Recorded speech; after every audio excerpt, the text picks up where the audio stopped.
So guys, this is my review for Love After World Domination episode 3. With that, let's dive into this review. This title episode is At Last, the Amusement Park.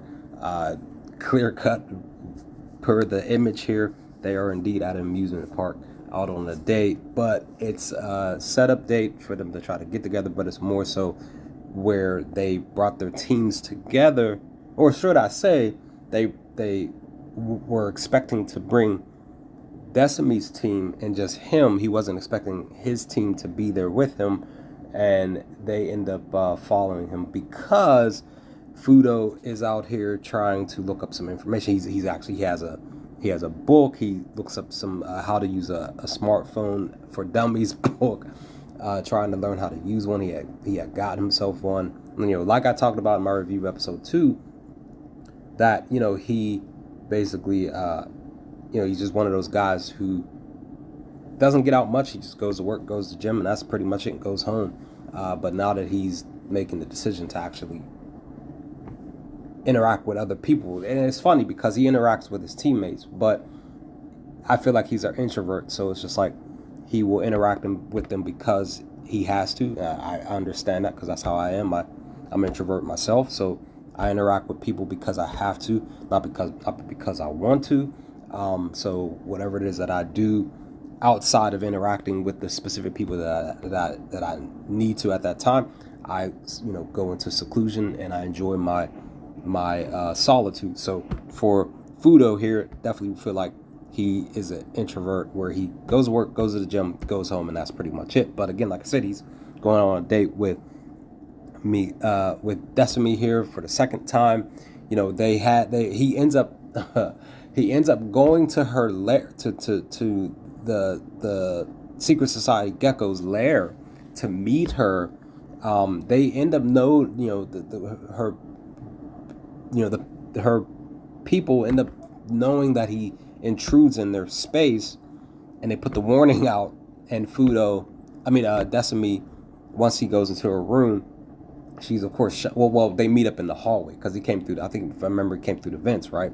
So he, in the midst of that, I don't want to forget that Misaki ends up like going full on detective, and she ends up following him a little bit after the conversation that Fudō and Desumi have at her lair. But he's there, and again, they have the alert out. They're going, a couple people going, the one main big guy, the bear, he goes to her room while Fudō's in the room. She grabs him and basically sits on his face to try to hide him from being in the room. Actually, sorry, that was one of the people that popped up on the monitor when they were in the middle of conversation in her room. But the big guy, the bear, comes in the room, and she goes into her little mini locker that's in her room. I don't want to call it a closet, like a mini locker next to the door, and she's in there. She goes in there, and the big bear, there was some noise going, a little bit of rattle in the locker, and he looks in the direction to the point that Fudō's like, there's something like, I want to say he was saying like there's something like pinching me or like stabbing me or something. He grabs it and he pulls it up, and it's her bra. So she slaps him out the little mini locker, and he headbutts the big bear and knocks him out. So I don't even know if the big bear, her partner, even noticed that. I don't think he did. Otherwise he would have said something. But they end up making a plan to meet up afterwards, and then that's when she has a meeting. Once this big explosion happens, and this, that, and the third, from the big bear, because he was still wearing his outfit, so his laser or whatever, it exploded. The pack explodes, kind of destroys a little bit of their lair, and Fudō leaves. They decide they want to get together. We see their leader, Bossler, the supreme leader, pop up for the first time, and he is making, trying to figure out ideas on where to go to start to basically start some havoc and attack people random people. And Desumi's out here talking about going to places where people meet up and date, and Boster notices it. He's like, why do you keep mentioning these areas where people date, dating areas? But one of her teammates says like the amusement park actually sounds pretty good, because Desumi does mention the amusement park. And of course, like I said, that's where they go. So like I said, the plan is for them to meet up at the amusement park. Of course, yes, she messages him, tells him this, that, and the third. He's messaging her back. He's trying to do like a Google, like, hey Google. He like how people talk on their phone, like, hey Google. He's trying to do the same in his phone. Like I said, Misaki, she notices that he's doing specific stuff in his phone, so she goes into detective mode and she follows him. She actually brings the pink gelato Haru with her to the amusement park, following Fudō. And of course, like I said, the plan, of course, Fudō's out there playing with kids. Haru doesn't believe that Fudō's up to no good, while Misaki definitely does feel like something's going on with him. But again, once Desumi shows up in her gear, the plan is for them to kind of just sort of lock up and then go off somewhere quietly.